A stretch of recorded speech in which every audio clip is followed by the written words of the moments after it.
देखिए देवी। हाँ।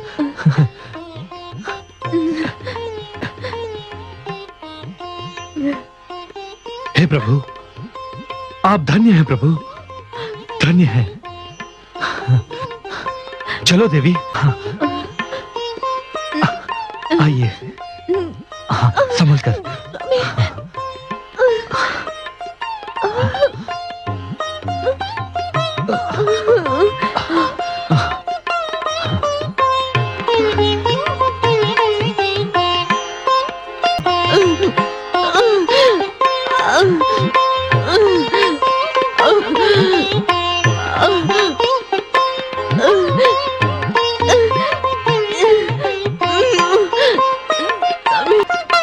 अरे धाई माँ आ गई, धाई माँ आ गई।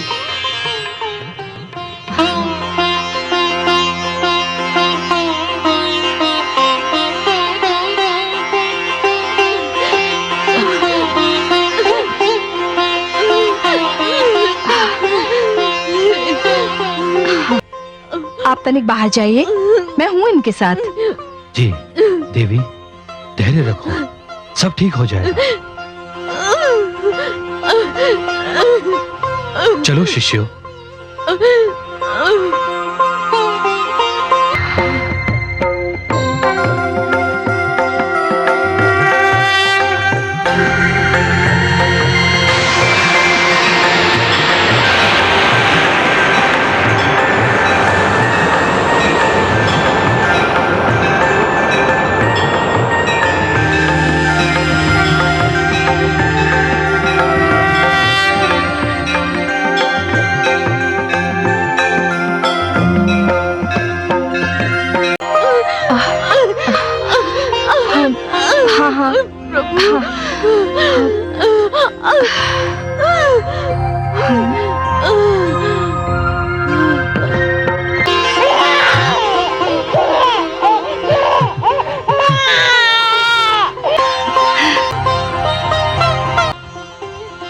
देवी रेणुका,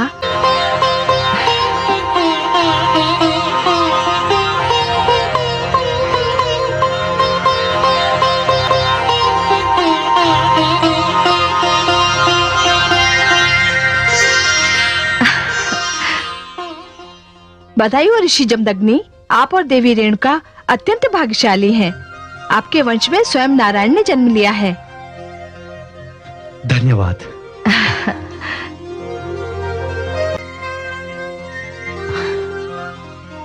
बधाई हो देवी, आपने हमारे वंश को एक अनमोल रत्न दिया है। स्वामी, आपको भी बहुत बहुत बधाई। आपने इस बालक के रूप में मुझे एक और आश्रय दिया है। देवी, पता है दाई कह रही थी? क्या? कह रही थी कि ये साक्षात नारायण का अवतार है।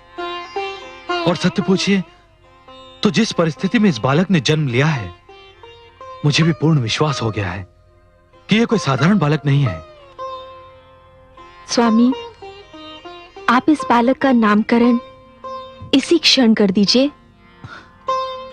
जैसी आपकी इच्छा।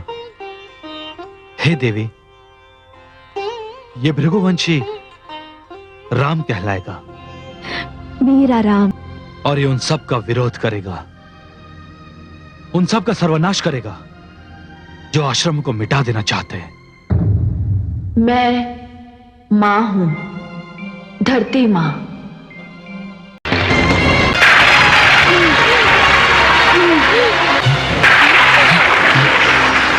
ऋषि जमदग्नि का एक आश्रम फूंककर ही उसे चैन नहीं आया। उन्होंने जब भी और जहां भी आश्रम बनाया, सहस्रार्जुन ने उसे तहस नहस कर दिया।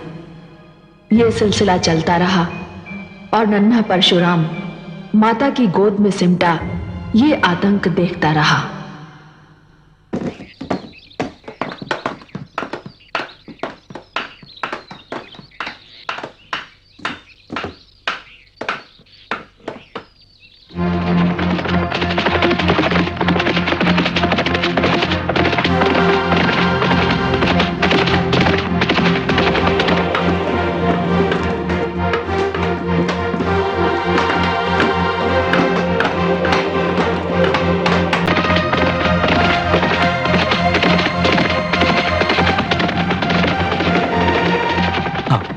थोड़ा ऊपर और ऊपर शिष्य।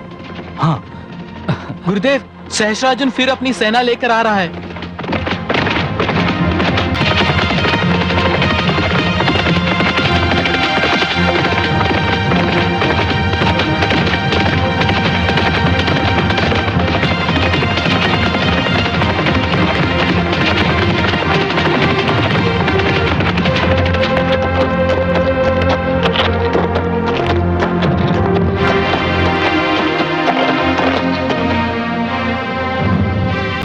मुझे आपकी प्रशंसा करनी पड़ेगी ऋषिवर।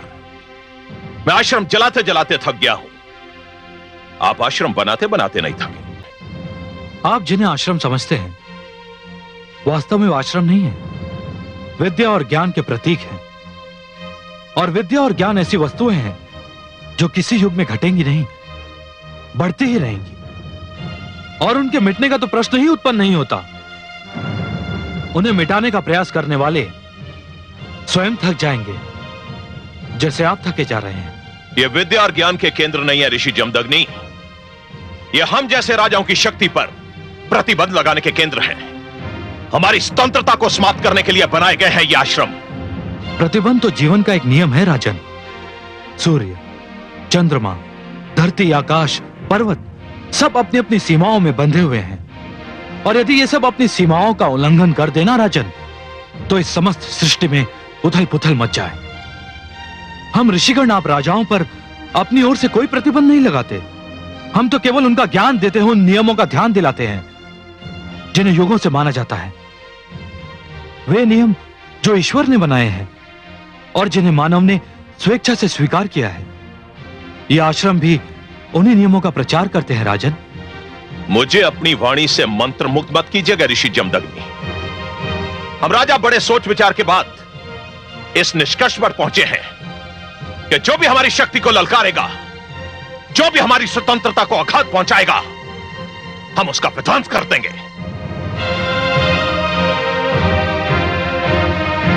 इन आश्रमों का विध्वंस करने के लिए हमने सौगंध खाई है। और हमने भी यह सौगंध उठाई है राजन कि हम अपने अंतिम सांस तक ज्ञान का उजाला फैलाने का प्रयास करेंगे, क्योंकि यही हमारा धर्म है और यही हमारा कर्म। मैं चाहता तो आपका वध कर सकता था ऋषि जमदग्नि, परंतु मैं आपको नहीं, आपकी शक्ति को समाप्त करना चाहता हूं। यह मत भूलो राजन, यह शस्त्र विद्या भी हम ही ने आप लोगों को सिखाई है। जो सिखा सकता है वो उसका प्रयोग भी कर सकता है, परंतु हम ऐसा करेंगे नहीं, क्योंकि हमारा लक्ष्य मारना नहीं है राजन, ज्ञान देना है।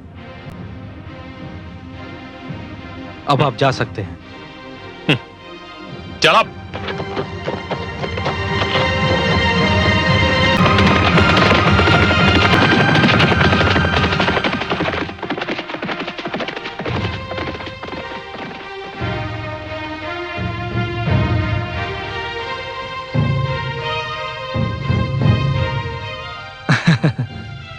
पता है देवी, ये ऐसा क्यों कर रहा है? बार बार महाराज सहस्त्र अर्जुन का प्रहार हमारे आश्रम पर इससे सहन नहीं हो रहा है ना पुत्र? हाँ स्वामी, जब आप महाराज सहस्त्र अर्जुन के साथ बातें कर रहे थे, उस वक्त इस बालक के मुख पे जो क्रोध था वो देखने योग्य था। इसे फेंक दो, फेंक दो। आ पुत्र, इतने क्रोधित मत हो। क्रोध को अपने मन में समेट कर रखो। कभी कभी जीवन हमसे परीक्षा लेता है और उसी समय हमें धैर्य की आवश्यकता होती है। हमने इन राजाओं को शस्त्र चलाना सिखाया है पुत्र, परंतु स्वयं शस्त्र हाथों में लेना हमें शोभा नहीं देता, क्योंकि हमारा कर्म शस्त्र और ज्ञान का प्रचार करना है।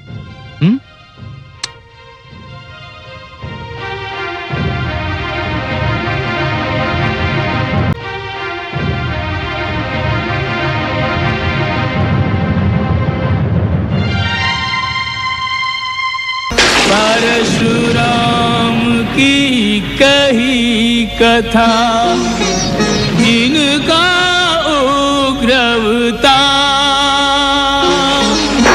क्षत्रिहीन करत रहे धरती बारंबार।